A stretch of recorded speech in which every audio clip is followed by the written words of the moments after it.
नमस्कार, बिहार तक देख रहे हैं आप और आपके साथ मैं हूं हर्षिता सिंह।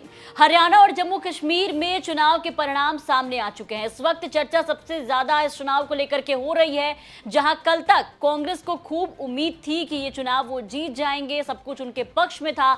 सुबह रुझान आने तक कांग्रेस अपनी जीत को लेकर के गदगद हो चुकी थी। देखिए किस तरीके से खूब सेलिब्रेशन भी होने लगा था, लेकिन अचानक एक बड़ा झटका लगता है और सब कुछ बदल जाता है, क्योंकि सुबह जैसे ही खत्म होता है दोपहर आते आते सीन उल्टा हो जाता है। अब इन चुनाव नतीजों के सामने आने के बाद बिहार की खूब चर्चा होने लगी है। अब सवाल है कि आखिर बिहार की चर्चा क्यों हो रही है, तो आपको बता दें क्योंकि बिहार में अगले साल विधानसभा चुनाव होने वाले हैं। ऐसे में चर्चा तेज है कि इस चुनाव का असर बिहार में कितना देखने को मिलेगा, यानी कि ये जो नतीजे हरियाणा और जम्मू कश्मीर में आए हैं, इसका नतीजा कितना देखने को मिलेगा, इसका असर जो है वो कितना पड़ेगा बिहार में। अब अगर एनडीए की बात करें तो हाल ही में देखा आपने कि लोकसभा चुनाव हुआ है बिहार में, और बिहार में बीजेपी ने जिस तरह से प्रदर्शन किया वो बहुत अच्छा नहीं रहा। नीतीश कुमार के साथ सरकार तो बना ली, लेकिन प्रदर्शन बीजेपी का खास नहीं रहा।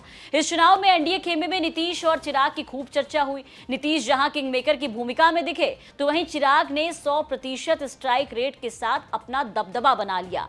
अब इन्हीं नतीजों के बाद बिहार में चिराग और नीतीश के सुर जो है वो बदले बदले नजर आए। कई मौकों पर आपने देखा कि लोकसभा चुनाव नतीजे आने के बाद चिराग पासवान किस तरीके से बागी नजर आए, बीजेपी से बिल्कुल अलग स्टैंड लेते नजर आए, जिसको प्रेशर पॉलिटिक्स भी कहा जा रहा था कि बीजेपी के साथ बिहार में जेडीयू और चिराग प्रेशर पॉलिटिक्स वाला गेम खेल सकती है। देखिए कि जेडीयू भी खुद को बड़ा भाई बताती नजर आ रही थी चीख चीख करके।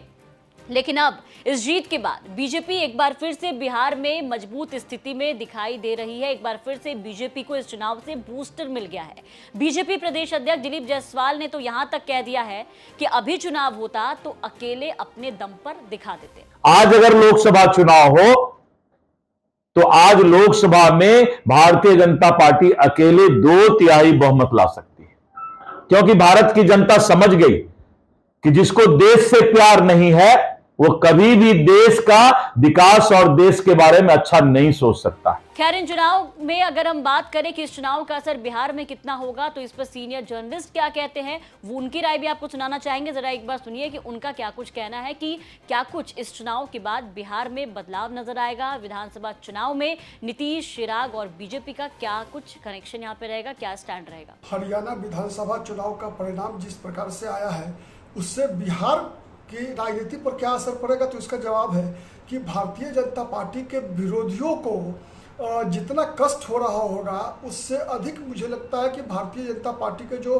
सहयोगी है, जो एनडीए गठबंधन के दल है, उनको कष्ट हो रहा होगा। क्योंकि जितने भी राजनीतिक पंडित थे आज चुनाव परिणाम आने पहले हरियाणा ही नहीं बल्कि जम्मू कश्मीर के बारे में भी भारतीय जनता पार्टी की बड़ी पराजय का अनुमान लगा रहे थे, और इस आधार पर उनका एक तरह से कह सकते हैं कि सपना था कि भारतीय जनता पार्टी अब दबाव में ले आना आसान होगा। जैसे नीतीश कुमार हो, चाहे चिराग पासवान हो या जीतन राम मांझी हो, सबके मन में ये ख्याली पुलाव पक रहा था कि भारतीय जनता पार्टी अगर हरियाणा का चुनाव हार जाती है, जम्मू कश्मीर में प्रदर्शन अच्छा नहीं होता है, तो अगले विधानसभा चुनाव जब 2025 में बिहार में होगा तो भारतीय जनता पार्टी पर सीटों के लिए दबाव बनाने में वो लोग सक्षम होंगे। लेकिन जिस प्रकार का परिणाम आया उससे एक बार फिर यह साबित हुआ है कि नहीं, भारतीय जनता पार्टी चुनाव को नरेंद्र मोदी के नेतृत्व में ऐसा परिणाम लाने में सक्षम है जिसकी कि लोग पॉलिटिकल पंडित अपेक्षा नहीं करते हैं।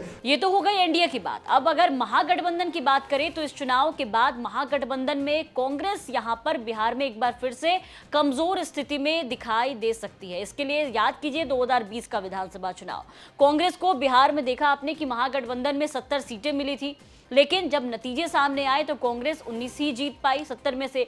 आरजेडी 144 सीटों पर चुनाव लड़ी थी, जिसमें कि 75 पर जीत मिली थी, और सबसे बड़ी पार्टी भी बनी थी आरजेडी। और कांग्रेस के प्रदर्शन को लेकर के मनमुटाव भी सामने आया। कई बार आरजेडी का दर्द जो है वो छलकता हुआ नजर आया। जब उनकी सरकार नहीं बनी तो कांग्रेस ने कई बार उनके जो नेता थे वो ये कहते नजर आए कि कहीं ना कहीं कांग्रेस की चूक यहाँ पर जो है वो दिखाई दी थी। अब यही सीन 2025 में भी रिपीट होती हुई दिखाई दे सकती है, क्योंकि अगर हरियाणा में कांग्रेस कांग्रेस ये चुनाव जीत जाती तो जो मोल भाव करने की जो ताकत है वो कहीं ना कहीं बिहार में कांग्रेस की ज्यादा हो जाती और कांग्रेस यहां पर बार्गेनिंग करने की स्थिति में कहीं ना कहीं नजर आती है। लेकिन जिस तरीके के नतीजे आप देखिए कि यहां पर सामने आए हैं हरियाणा में और जम्मू कश्मीर में, इसके बाद से कहीं ना कहीं फिर से एक बार 2025 में कांग्रेस जो है वो कमजोर स्थिति में दिखाई देगी और तेजस्वी यादव, लालू प्रसाद यादव महागठबंधन में कांग्रेस को ज्यादा सीट देने पे बिल्कुल संकोच करते हुए नजर आ सकते हैं। ऐसे में अब देखना होगा कि आने वाले चुनाव में कांग्रेस को कितनी सीटें मिलती हैं, एनडीए में क्या कुछ